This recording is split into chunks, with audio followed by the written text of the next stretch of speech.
Okay, we've got a satellite problem on the motorhome.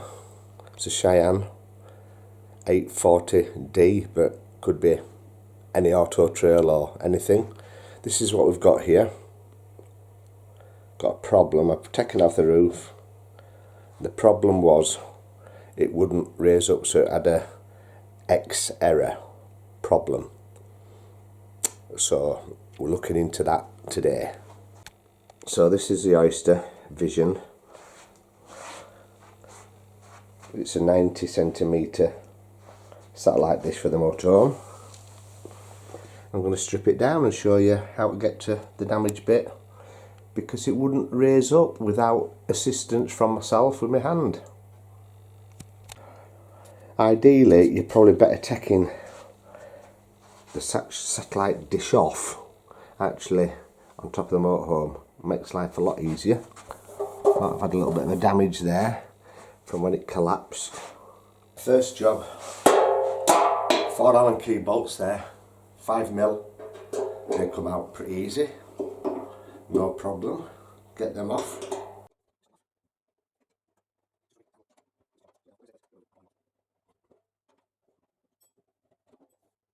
Put that in a safe place for later. Can you see that's moving?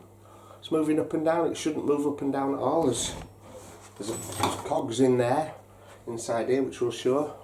That shouldn't move up and down at all. Okay, these 2 bolts here, 17mm. I'm going to take them off. Slacken them off, get them off. Take this arm off to get to the mechanism, which is straightforward. These are on like splines. Now it's moving even further back. I'll show you them splines later and where you've got to put them in relationship to when you put it all back together again in the right place. So undo these. That's one. And put them in a safe place as well.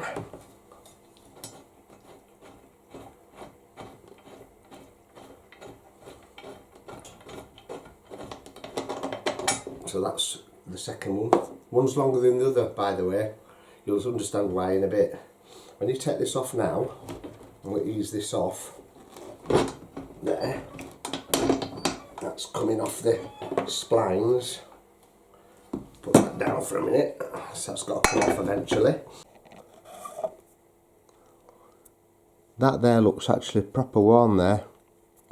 That shouldn't be actually like that. You can see where there's been some iron filings. And in there you can't quite see properly, but that side there, you see them grooves there? They're locking into grooves inside there to stop it wandering up and down like it was doing. So I'm going to put that somewhere safe. Now this one's similar. Take that out. There's a rubber which needs to go back again. That looks like it's chaffed. Now that won't come out, that's fixed. That one there goes in afterwards, as you won't get this cover on. So we'll take this cover off now with this Phillips screw here. Got to get this cover off here. So you need to push it forward to get it over that spline there. Like so, it's a bit tight with that. That's it, right, we've got that off. Now we'll just push that cable back there while we're working on it. And now we can see the cogs, to start to see the cogs. So you can only get this cover off once you've got this cover off. This cable goes all the way through, so we're going to not take that out actually. We can work with it once we take this top cover off, which is 2 screws, one at the back.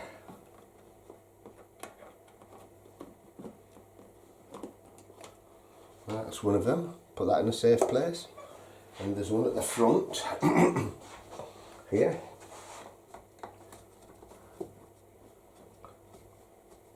By the way, this is an Oyster Vision 285. I'm supposing the 85 is a centimetre of the dish. I thought it was 90. And the code on this is an SN 1500201693. That's the barcode of it. Okay, so we've got these 2 screws undone. Put them somewhere safe. This should pop off. Now there's a seal here. See this seal here? That will eventually come off because it just catches. So anyhow, we've got that sealed tool in place, that goes back a later.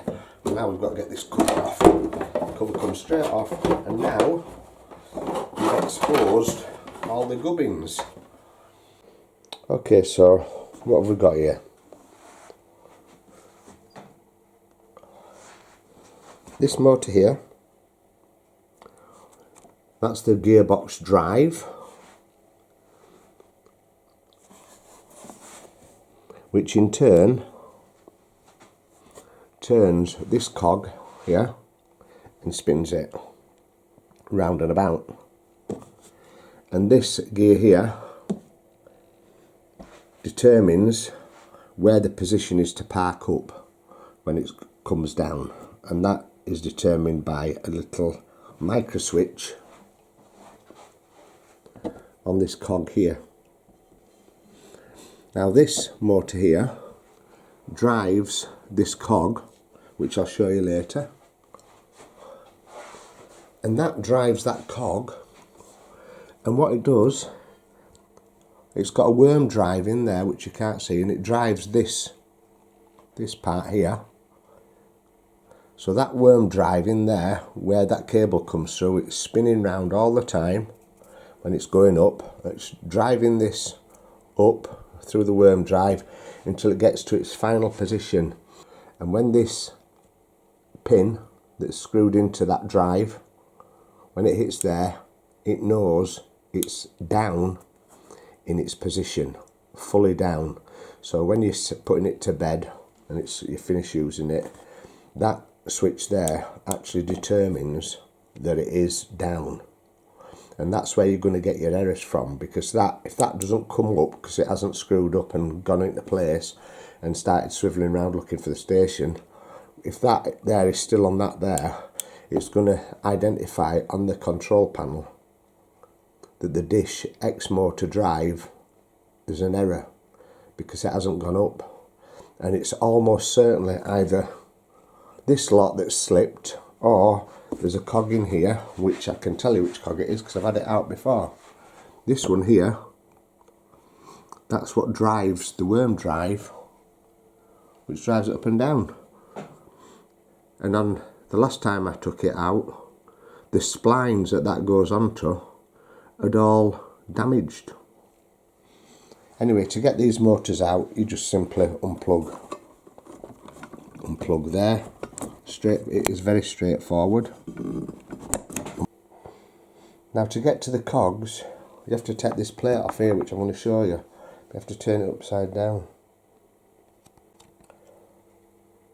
Now then, to take this drive unit here, to get to this, because last time I took this off, this bearing here on this worm drive had seized up. So I stripped it all down, but to get it free and to move it manually, you're going to have to undo these. I've marked them left and right, so it's not that important, I don't think, but I've marked them left and right. And undo these 4 Allen keys here, Allen screws. Take each one off, and the spacers, just remember, see there's a little spacer in there. Just remember how they are, because that determines how hard this cog presses onto that worm drive. So you don't want it too tight on it, else it will be struggling. You don't want it too slack, else it'll slip onto the, you can't quite see there, but there's a worm drive. But I'm not going to take it off at this minute in time, but that's what you do, and then it frees all this drive here, which you get to from the bottom, which I'm going to show you.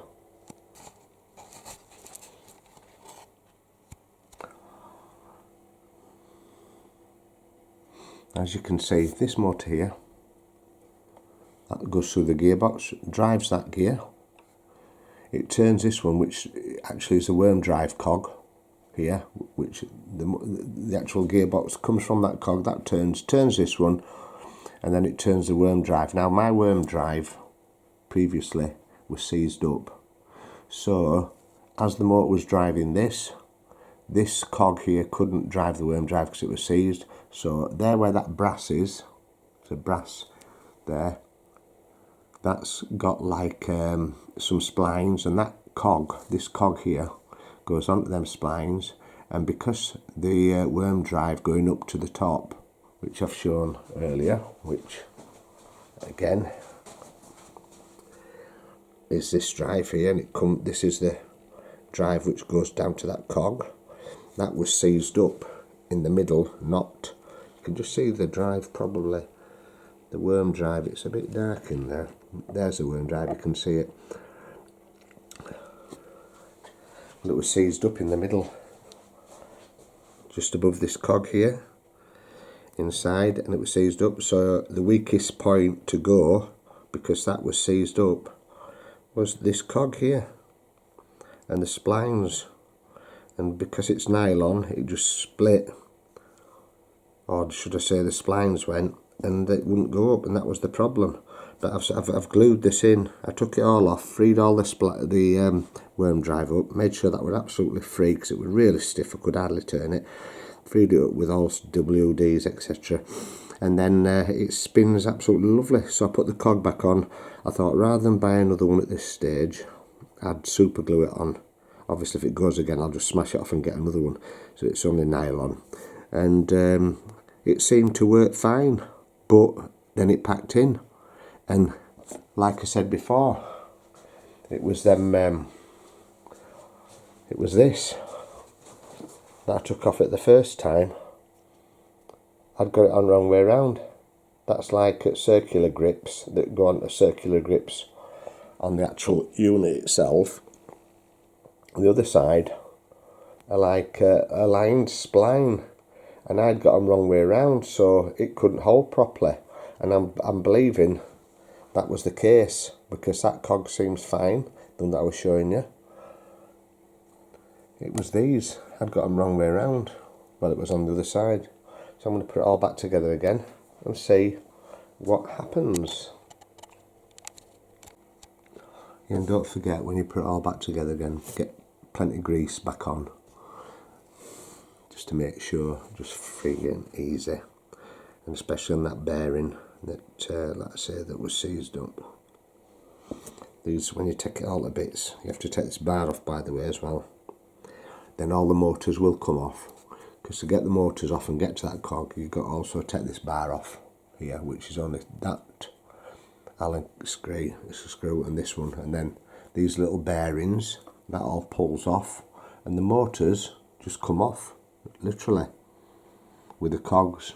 And again, like I say, you've just got to make sure you set all these limit switches up. That is the park position, so when it's down, as tucked to here before you drive away, that determines whereabouts the dish is in a 360 degree turn. So that is what actually determines the stop of it spinning. And this one here, this micro switch, that arm there, when it comes down, that's saying there, when that lever there, it's this micro switch here, that says it's in its down position, basically flat on the roof, if you want to put it that way. All this motor does here, it drives that gearbox, drives this cog direct from the motor and gearbox, and it turns this big cog here, which just simply turns the dish round until it finds its satellite. Pretty straightforward really. And again, these motors just go into there. The two big cables, there's two big and two small, they're the positive and the negative that drive the motor. You could actually put a supply onto them without much problem, just to see if the motor's driving anyway, but you want to get the motor out really, or make sure nothing starts to turn here. Them two will be just measuring the load that the motor's taking through the computer unit to say that it's overloading, there's a problem. And that's the same on this other side here. And there's your limit switch cables, and there's your coaxial. Pretty straightforward really.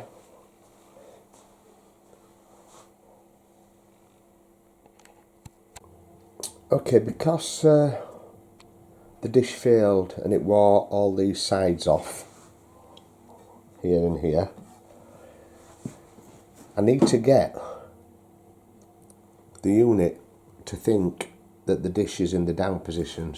Yes, I need to get this bar here, because it's actually, this unit thinks where it's broken, when it broke, that it's in the up position, the dish, like it's up there. But really we need to kind of tell it it's down here. So the only way to do that is I'm going to have to take these 4 bolts off, like I talked earlier, take this bearing, slide it out there, so that I can turn this arm down so it's pressing on that limit switch there. Once I've got this down into that position like that there, when I put the satellite dish back on and bolt it on here, I'll make sure that it's excuse me, I'll make sure it's in its parked spot there with the arm there. So that has to be on that limit switch to simulate it's in the park position. So we'll take that off and just ease that back, move that switch down onto that limit switch, and then at least then we know everything is in the parked up position, because it isn't at the minute. Okay, so get a 6mm Allen, slacken these 4 bolts off, again remembering which is left and right and where the washers go, etc. So we just need to ease that back so we can get that limit switch into the right place. So we take these off. These are all the same length, by the way. Keep them together. Don't drop any of these washers into the system again. Like that just came off then. Put that back, just put it to one side because we're not going to be long at this. So put that down there, that's the left, the right hand one, which I've marked right, but it doesn't make no difference. But if you're putting it away and you're doing a lot of work waiting for parts to come, you'll need to put these in a safe place and mark them up. Look, there's a washer in there as well. This top one, which I'll show you in a minute. So if you can notice that there, there's a washer there. We'll just leave it like it is. Just put it to the side for a minute, because that's going to be going straight back in a minute. Now you can see we need to get that limit switch which I referred to there, but it's in the wrong position. Only way to do it without driving the motor is to ease this back just a little bit, and bearings, and now I can turn this, which I'll try and move. Now we can turn this here, can you see, till it hits that limit switch. It's just hit it now, look, click. At that then I can tap it back in, that bearing. So we can put these back as they were. I've got that the wrong way around. That's right. It's been that way around because that's how I took it off. Put them back in slack at the minute. Now that worm drives in the right position as if it's parked up, which is good.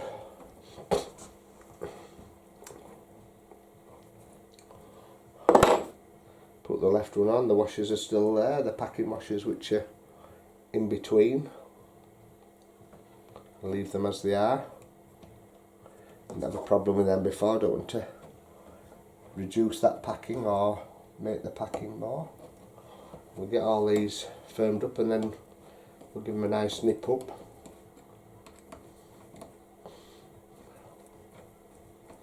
Just get them seated in there.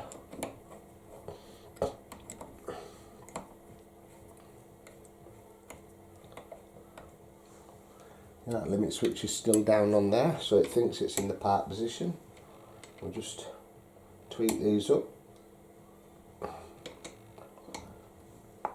Not over tighten them, but should use a torque wrench probably, but I ain't got one. but you can feel it anyway. You can feel when it's tight. And that now is in the right position. So when I put this back now, there, you have to slip it over that one there, because that's the fixed one.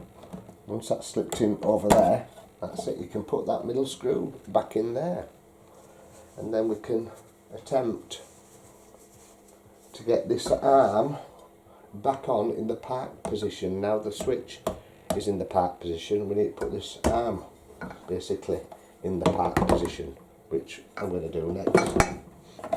That rubber seal's still on nice, perfect. Like I say, we'll put that back on like that. Let's get this middle screw back in there, which I've put in my box here. I'll put that screw back in. Right, so make sure you get it on right this time. That's some splines. Put that into there. That rubber washer should just sit like that on its own, but obviously it's fallen through. Again, I'll put that in the right way this time, which is like so. So now we've got that in place the right way around this time. We need to get that onto them into the right position, which we are more or less in position, but we're not yet, because we've got to get that there. So the bolt will go through that piece which I was showing you. Needs to go through and screw into that. Well, it looks about right there. Now that'll be the long bolt, which I told you earlier there's a long one and a short one. I'm going to get that in there, which could be fun, which it is. That's gone in. To get that started on that side. I think we're in. I think that is actually in. It's just should go in by hand most of the way, which that's definitely in. It's not a cross thread. So we'll get this other side in.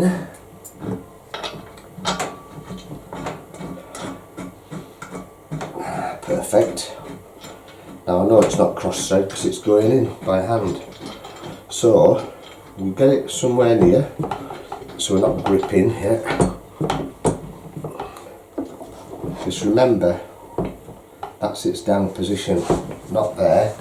So that limit switch is in the down, so it thinks it's down, so it wants to get out there. So we'll just get it somewhere near. Yeah, so now I tighten them bolts up. These two, the final tightness, because I need to put the dish on. So I've just put these screws in now. Just going to tighten them up nice and tight.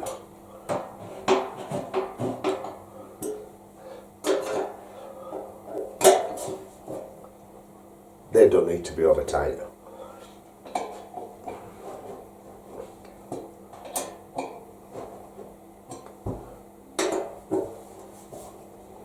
It's nice. And why you've got to do this is because you need the parking position with the lid on. So basically you fold it down to there. So that's now, that limit switch is actually going to put it at this position. If I'd have just put it without getting it right, it would have probably parked there, so it'd have been no good. So the limit switch is now made. That is just nicely resting on that. So we know that's now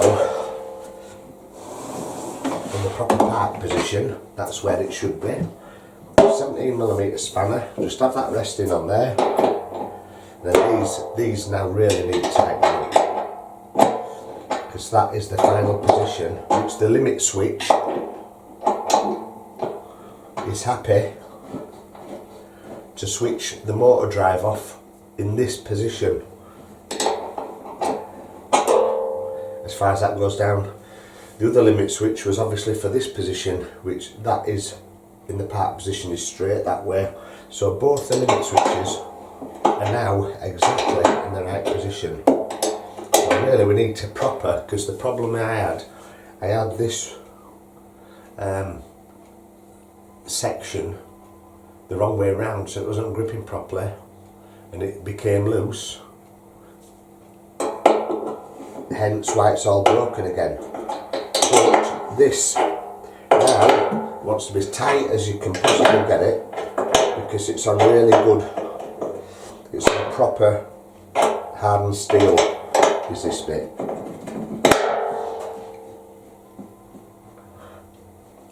We don't want that slipping at all.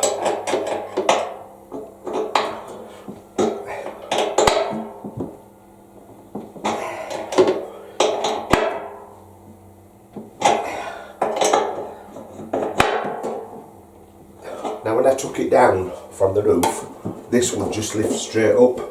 Now that's permanently fixed now, that's really solid there. It shouldn't be any problem now that I've put that thimble, that hard steel thimble with the gripper on the correct way now. Obviously my first issue was that cog breaking in the spline, but now that should go back on the roof. No problems. Plug the cables into these two sockets and put them over the bolts. Bolt it nice and tight in its park position and it should work fine. Absolutely fine. Oh, don't forget to put the caps on the nuts, etc. Right, how to get this on and off. It's quite heavy. It's about 20 kilos perhaps. I'll get it up there, you know. I put a strap around there, using them adjustable strap things.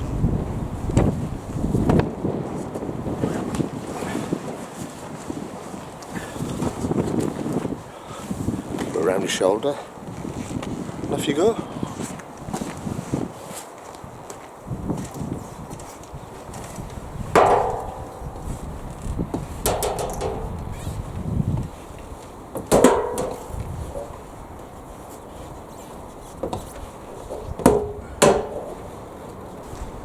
Now I'm not saying that's what you should do, because obviously it's a bit dangerous, but better if you get somebody to help you get up on the top and get them to pass you up. A lot safer. But I'm on my own, so I've done it on my own. Not saying do that. Okay, this is what I taped up when I took it off. Taped all ends so that if I wasn't going to get it back in the day, at least I could stop water getting in. 2 plug sockets. Right, to get it back on really you need to take a bit of this trunking off here, because we need wire to be shown, so I'm going to take that off a bit so I can plug that in. Plug that in easy, make sure you get it right. That's nice. And this one's just a bit of a push on and twist. Bayonet cap. And that's all back on. Cable comes there to come out. Got 4 bolts there. I've cleaned all them up by the way. Put that back on there.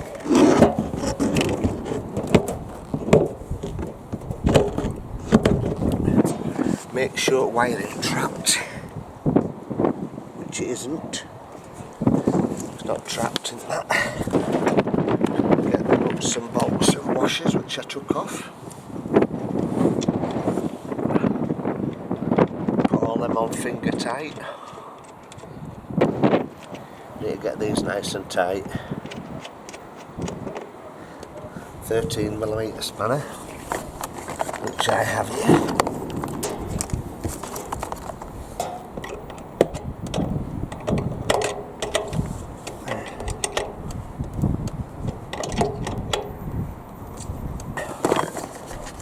The nut protectors on, 4 of them, 4 of them, push them on,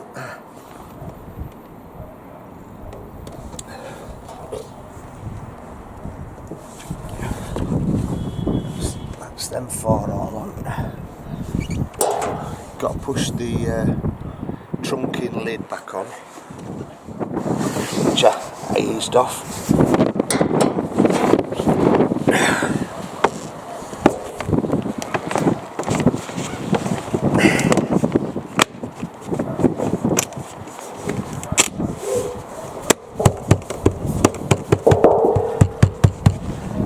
That's that sorted.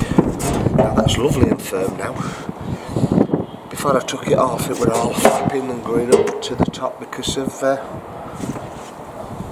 let's say, them two, that was the wrong way around, and it was grinding everything away, so everything's back as it should be. That's job sorted.